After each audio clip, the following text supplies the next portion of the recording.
It's all very stupid. It's all very silly.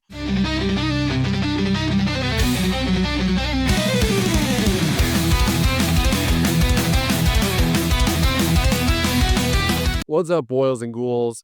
It is that time of the year when people are either revisiting the Halloween franchise for the 100th time, or maybe you're deciding to check it out for the very first time, and maybe you're a completionist who wants to watch every single entry in the Halloween franchise. Well, I should warn you, it's a little bit complicated. Unlike a lot of other franchises out there, Friday the 13th, The Conjuring, A Nightmare on Elm Street, a lot of those franchises just run in chronological order.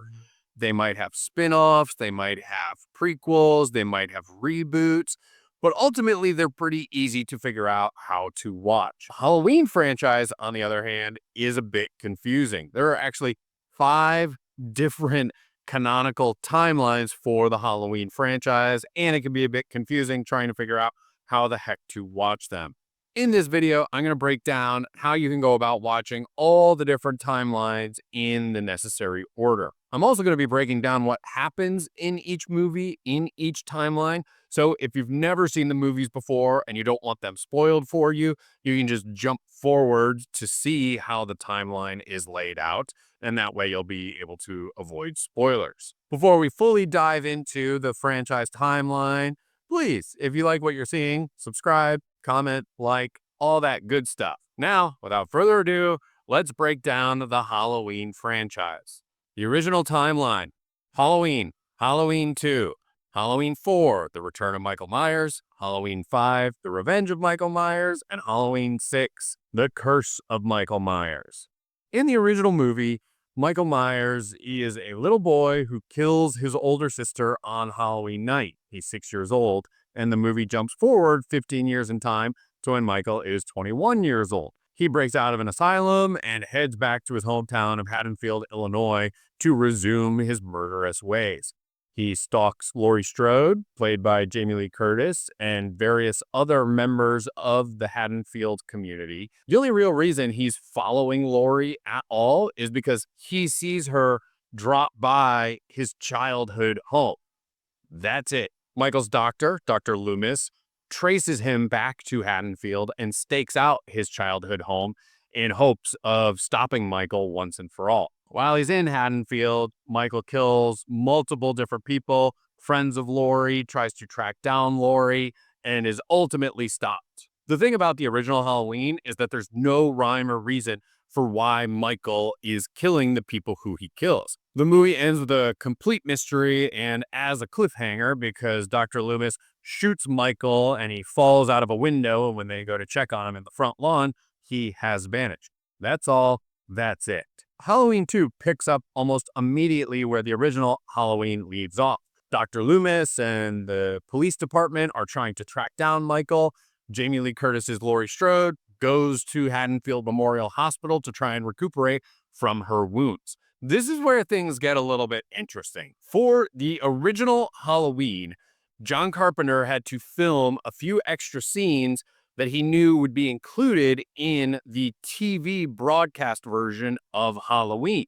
Some of the more violent scenes had to be cut from the original movie. One of these scenes sees Dr. Loomis going to Michael's cell where he was kept and sees that the word sister is written on the wall. This fairly innocuous scene ends up being a key component of Halloween 2. John Carpenter and Deborah Hill didn't really want to write Halloween 2 at all, but they knew that the studio was going to make a Halloween 2 regardless. So by signing on to write Halloween 2, they knew that they could have some creative control over it, and they just wanted to kill off Michael for good. They ended up using that scene of Loomis seeing the word sister written on Michael's wall to inspire what would end up defining multiple entries of the Halloween franchise. What we learn in Halloween 2 is that Laurie is Michael's long-lost sister. And the reason he decides to track her down is to kill off his family for good. For better or worse, this familial connection ends up inspiring a significant chunk of what ends up happening in the rest of the Halloween franchise. So in Halloween 2, Michael's trying to track down his sister, trying to chase Laurie through the hospital as she's recuperating from her wounds. So at the end of the movie, Laurie and Dr. Loomis end up confronting Michael, attacking him, viciously injuring him, and then blowing him up along with the hospital. But things don't quite end there. Even though John Carpenter and Deborah Hill wanted to be done with Michael Myers and therefore leaving Michael Myers out of the third movie, the producers realized that they needed to bring back Michael Myers. That's what fans wanted. So with Halloween 4, understandably titled The Return of Michael Myers, the filmmakers brought Michael Myers back, but they left Jamie Lee Curtis's Laurie Strode out of the picture. What they instead did is they focused on Laurie's daughter, Jamie Lloyd, who was played by Danielle Harris, and they said that Laurie had died between the events of 2 and 4. However, Michael was revealed to be alive. He did not get killed at the end of Halloween 2. He has been virtually incapacitated in the year since we last saw him, but it being Halloween night, he breaks free and heads back to Haddonfield to try to kill his niece, Jamie. From there, you get a pretty expected, pretty generic Halloween story of Michael Myers chasing people through the streets of Haddonfield, all in hopes of getting back to Jamie and to kill her once and for all. However, this movie also reveals that there's some weird psychic connection between Jamie and Michael. So even though Michael is seemingly defeated by the townspeople, Jamie ends up inheriting this supernaturally driven bloodthirst that her uncle Michael had.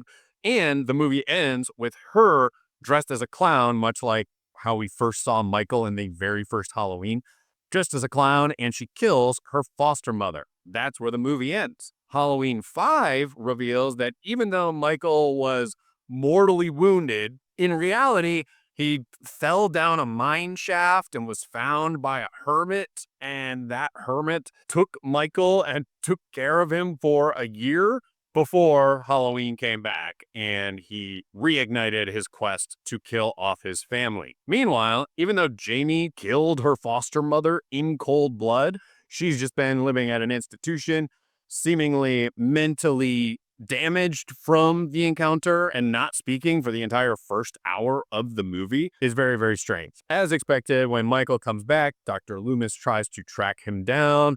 Michael is once again trying to track down Jamie to kill her off for good. In this process, she regains the power of speech and can talk about what the hell is going on. And all while this is happening, there's this mysterious man in black figure who's lurking through the streets of Haddonfield. We don't know what he's doing or why. He's just this nefarious, shadowy presence that is felt throughout the whole movie. And when Michael is ultimately caught at the end of Revenge of Michael Myers, he is ultimately freed by this man in black. Why? We don't really know. This is another cliffhanger ending. Now we get to The Curse of Michael Myers, which continues to get weirder and weirder, especially because there's two entirely different versions of The Curse of Michael Myers. In the theatrical cut of The Curse of Michael Myers, we see that Jamie has been impregnated by Michael, her uncle, and this is all part of a plan from the Thorn cult. The Thorn cult ends up being responsible for everything that we've seen in these movies.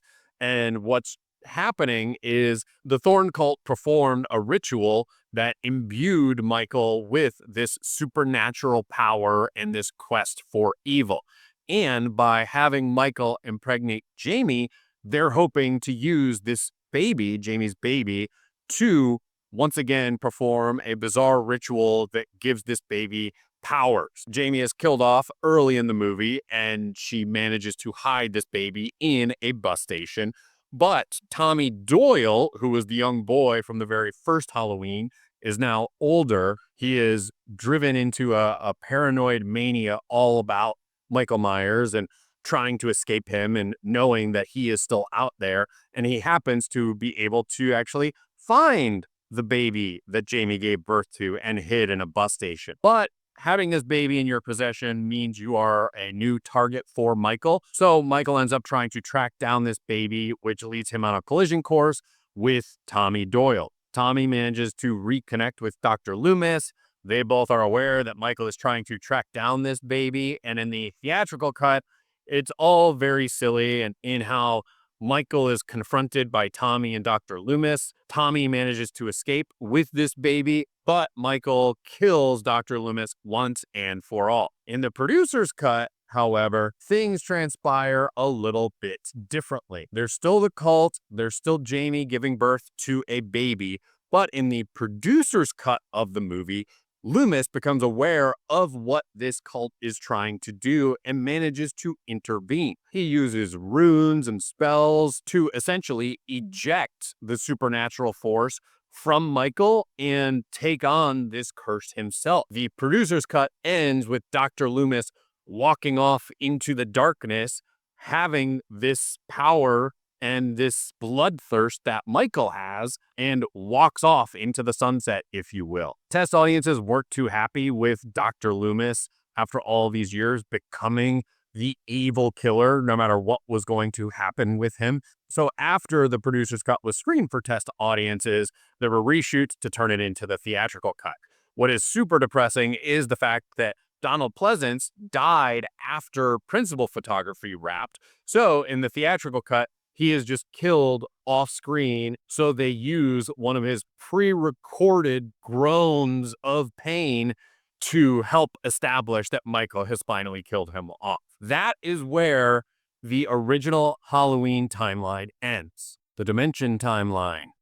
Halloween, Halloween 2, Halloween H20, 20 years later, Halloween Resurrection. So the events of the first two movies are canonical to this Dimension timeline. The second two films, H20 and Resurrection, were released by Dimension Films, hence the shorthand of the Dimension timeline. With Halloween H20, John Carpenter was originally in talks to potentially return to direct this installment that would ignore the events of 4, 5, and 6. However, his fee as a director was too high for Dimension, so they opted to not have him involved whatsoever. Jamie Lee Curtis has since expressed her regret over doing Halloween H20, saying that if Deborah Hill isn't involved in a Halloween movie, it's not really worth doing. The plot of Halloween H20 focuses on Jamie Lee Curtis's Laurie Strode, who has since faked her death as Laurie Strode and has taken on the new name Carrie Tate. Carrie Tate is the headmaster of a boarding school where her son, played by Josh Hartnett, is a student. As you can imagine, this is just a movie where after 20 years, Michael Myers comes back and tries to reunite with his sister Laurie Strode to kill her and her son. This is a continuation of that familial connection that was introduced in the original Halloween sequel and shows Michael trying to kill off the rest of his family once and for all. He manages to track down Laurie and his nephew, but Laurie manages to evade Michael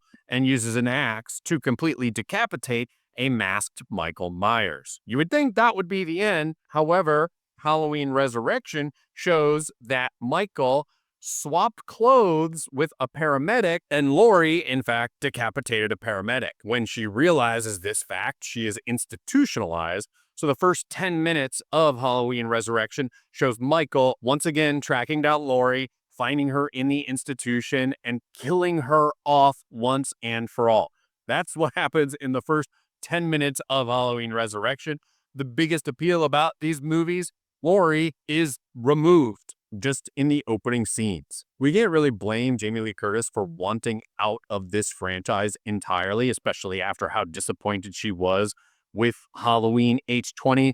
But this meant that the filmmakers had to figure out a way to completely reinvent what the Halloween franchise was, and it didn't entirely work out all that well. After Laurie's death, Halloween Resurrection pivots to a character played by Busta Rhymes in his Dangertainment production company. What he's trying to do is film a reality competition show in the original Myers house. So he recruits a bunch of co-eds to spend Halloween night in this house, but this is where it turns out Michael has been hiding since the events of killing Laurie Strode. It's all very stupid. It's all very silly.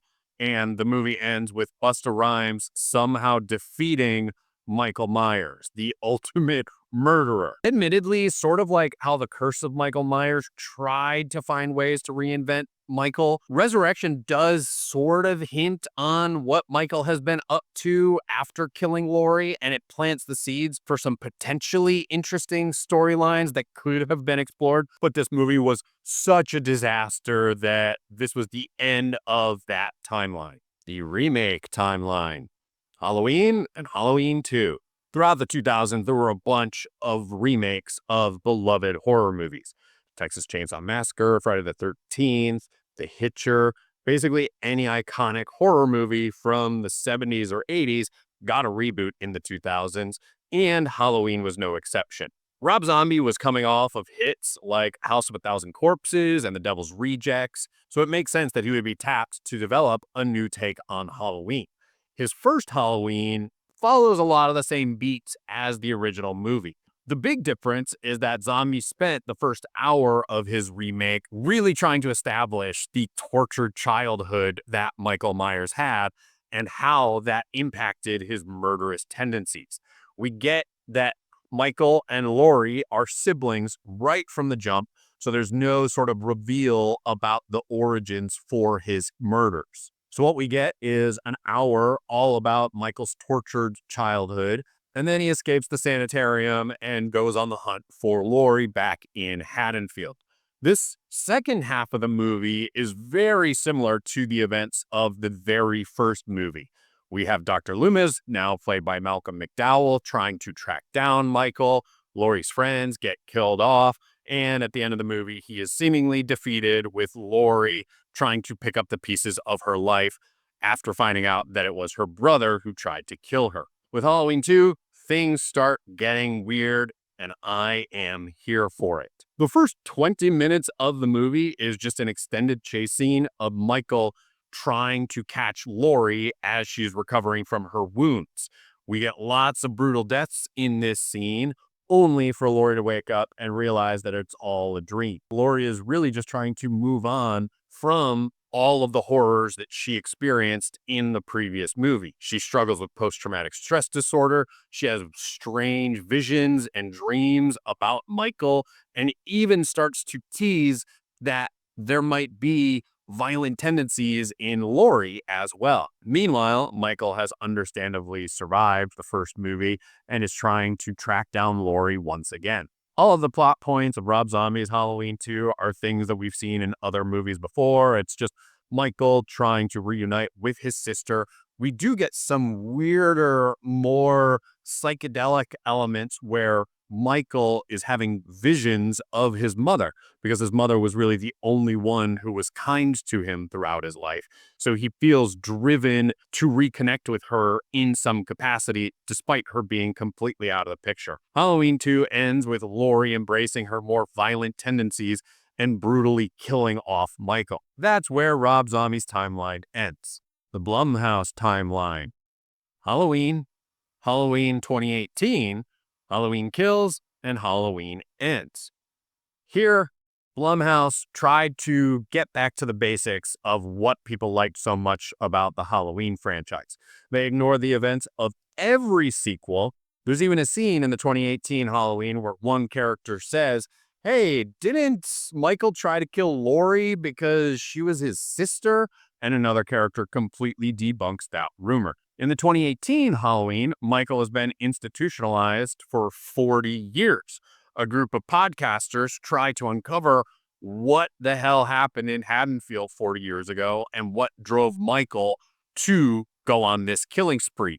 They even track down his original mask, and the podcasters show the mask to Michael Myers, which sort of awakens this violent tendency that he is experiencing. Laurie, meanwhile, has gone on to have a family. She's still recovering from the trauma that she suffered 40 years ago, and she's living a survivalist lifestyle, booby trapping her house, training her daughter and granddaughter how to use weapons just in case Michael ever comes back. In the movie, Michael is set to be transported to a new facility, but the bus he's on crashes, and that sets loose all of the inmates and allows Michael to once again go on a killing spree. He first tracks down the podcasters, finds his old mask, and then goes to Haddonfield and kills whoever he comes across. We ultimately end up learning that one of Michael's doctors was the one responsible for the bus crash in the first place. He really wanted to uncover what made Michael Myers so evil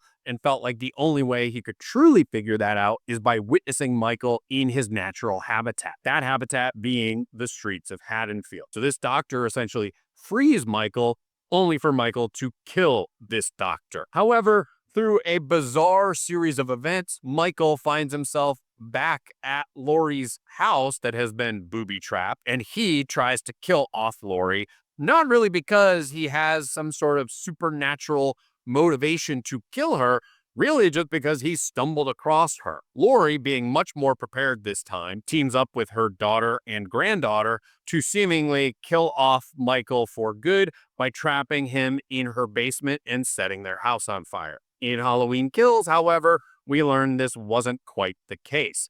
A group of first responders returns to the house, puts out the fire, and Michael escapes from the inferno. Laurie, meanwhile, is brought to the hospital to have her injuries treated, all while Michael is still on the loose. Thematically, Halloween Kills is very similar to the original Halloween 2 in that it picks up right where the events of the previous movie left off. Halloween Kills sees a now adult Tommy Doyle, played by Anthony Michael Hall, hearing that Michael has escaped and rounding up people in the community to try and hunt down Michael once and for all. But Michael has plans of his own and is just killing off the people he comes across. It ends up being Laurie's daughter, Karen, played by Judy Greer, who finds Michael's mask and uses that to sort of lure him through the streets of Haddonfield, where he's confronted by an angry mob who attempt to kill him off in a brutal way. This being a Halloween movie, things don't quite go that way, and despite seemingly being dead, Michael mysteriously comes back to life, kills Tommy Doyle, even manages to kill Karen, and the movie ends with Michael in his childhood home just staring out at the streets of Haddonfield. Halloween Ends opens with a seemingly unrelated incident. This opening sequence takes place during the events of the previous two movies because all of that stuff is unfolding on Halloween night, seemingly in 2018. This opening scene focuses on babysitter Corey Cunningham watching over a little boy on Halloween night. The little boy tries to play a prank on Corey, and that prank involves locking Corey in the attic. When Corey tries to violently kick the door open, the door hits the child and sends the child over a banister, landing 3 floors below and killing him. Halloween Ends then jumps forward a few years, sees Laurie living with her granddaughter Allison, played by Andy Matichik, all trying to heal and move on from the horrifying events that occurred multiple years earlier. In the years since the events of Halloween Kills, Michael has vanished, while Corey is trying to deal with the fact that he lives in a town where everyone knows him as a child killer. Even though he didn't face serious jail time from the incident because it was just an accident, the community still looks down on him, still ostracizes him, similar to the way that Laurie feels exile from her community despite living in Haddonfield. Here's where things start to get weird and sort of controversial and leads to one of the reasons why a lot of people don't really like Halloween Ends. At one point in the movie, Corey gets knocked off a bridge and tumbles down a hill, and he's found by a now older, injured version of Michael Myers, who pulls him into an underground bunker where Michael has seemingly been living for the past few years. Michael and Corey have this weird spiritual connection, and when Corey emerges from the tunnel, he's immediately confronted by a hermit who Corey is attacked by and ultimately kills. This marks Corey's first kill, but it is definitely not his last. Corey sets to kill everyone who has wronged him and goes back into Haddonfield wearing his own scarecrow mask to kill off the people who stood in his way and persecuted him. He then goes back and even takes Michael Myers' mask from him and uses the Michael mask to kill other people in the town. I see what David Gordon Green was trying to do with this movie and trying to say that by giving into your hate, by giving into your violence, you become something evil. But the way that this movie had to navigate telling a story about Corey and then also telling a story about Michael, also telling a story about Laurie and giving the final confrontation between Laurie and Michael, it just ended up being a big mess. There's some interesting themes scattered throughout this movie, but just none of it really comes together all that satisfyingly because we're constantly jumping from Corey to Michael to Laurie to Allison, and trying to juggle all of these threads just didn't really work out for David Gordon Green. We do get a confrontation between Laurie and Michael that has been years in the making. And once Laurie has killed Michael, she straps him to the roof of her car and drives through the town of Haddonfield as a procession, allowing the community of Haddonfield to sort of excise this figure that has loomed over them for the past 4 years. The procession culminates in Laurie throwing the body of Michael Myers into a trash compactor, definitively putting this timeline to rest. The anthology timeline,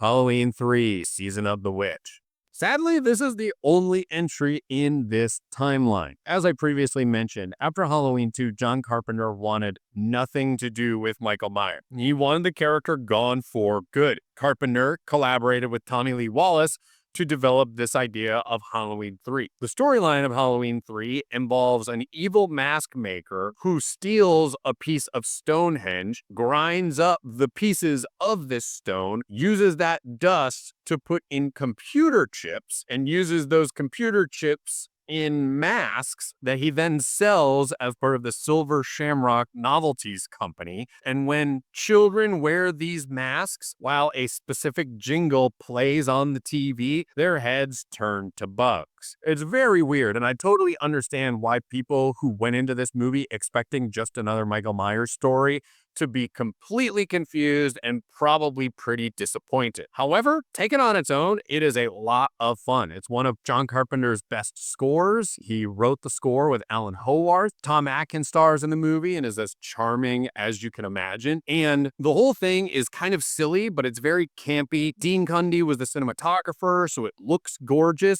So it's just this like very bizarre, campy, Halloween-themed adventure. I would have loved if we had gotten 10 more movies that all just followed various freaky tales that took place on Halloween night. But sadly, this one was a critical and financial disappointment, which is why Halloween 4 was the literal return of Michael Myers.